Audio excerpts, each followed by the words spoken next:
సరే, ఇక ఏమాత్రం ఆలస్యం చేయకుండా ఈ అద్భుతమైన విశ్లేషణలోకి వెళ్ళిపోదాం.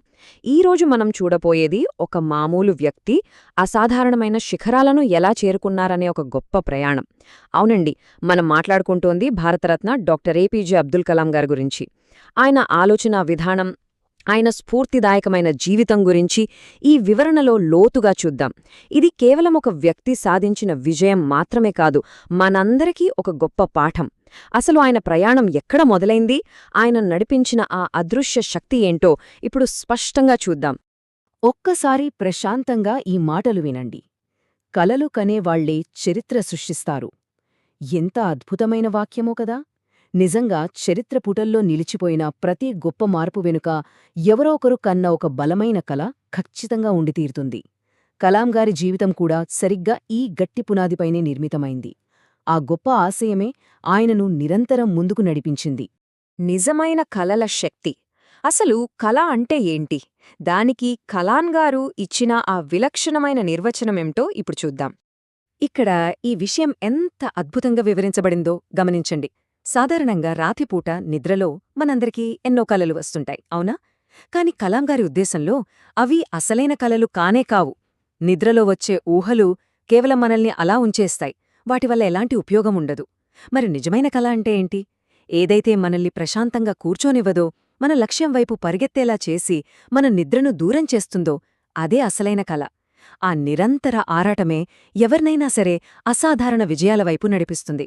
పేదరికం నుండి రాష్ట్రపతి స్థాయి వరకు ఇది కేవలం ఒక మాట కాదు, ఎన్నో కష్టాలను పంటి బిగువన భరించి ముందుకు సాగిన ఒక యోధుడి ప్రయాణం.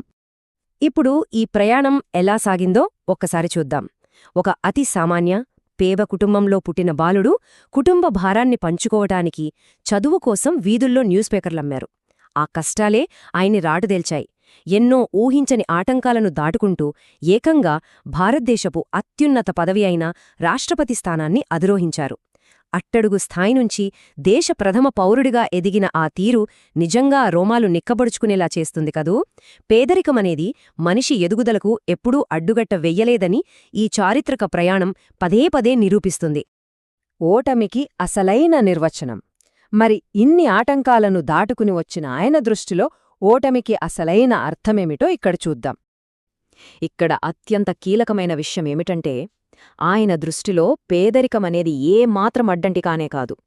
భౌతికపరమైన వనరులు లేకపోవడం మన ఆశయాలను ఎప్పటికీ అడ్డుకోలేదు. మరి అసలైన ఓటమి ఏంటి? ఆత్మవిశ్వాసం లేకపోవడమే. మన దగ్గర డబ్బు లేకపోవచ్చు, అవకాశాలు రాకపోవచ్చు, కాని మనపై మనకున్న నమ్మకం చచ్చిపోయిన రోజే మనం నిజంగా ఓడిపోయినట్లు.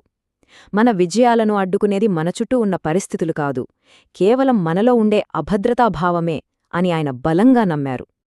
ఒక్క క్షణమాగి ఈ మాటల వెనుక ఉన్న లోతును అర్థం చేసుకుందాం. ఇది ఎక్కడో పుస్తకాల్లో చదివిన సిద్ధాంతం కాదు. స్వయంగా పేదరికాన్ని అనుభవించి, కష్టాలను ఓడించి, తనపై తాను నమ్మకాన్ని ఎన్నడూ కోల్పోకుండా ఉన్నత శిఖరాలను చేరుకున్న ఒక మహనీయుడి జీవిత సత్యం. ఆయన అఖండ విజయానికి, ఆయన సాధించిన ప్రతి అద్భుతానికి ప్రధాన కారణం ఆ చెక్కు చెదరని ఆత్మవిశ్వాసమే. గొప్ప విజయానికి చిన్న అడుగులు. ఆ అద్భుతమైన జీవితతత్వం నుంచి ఇప్పుడు మనం ఆచరణాత్మకమైన మార్గం వైపు వెళ్దాం. ఏ విజయానికి మ్యాజిక్ షార్ట్కట్స్ ఉండవు కదండి. లక్ష్యం కోసం ప్రతిరోజూ కష్టపడి వేసే ఒక చిన్న అడుగే రేపటి గొప్ప విజయంగా మారుతుంది. ఒకేసారి మనం ఏ కొండనూ ఎక్కలేము, కాని ప్రతిరోజూ క్రమం తప్పకుండా వేసే ఒక్కో అడుగు కాలక్రమేణా ఒక భారీ చారిత్రక విజయంగా మారుతుంది. స్థిరత్వమే విజయానికి మూలమంత్రం.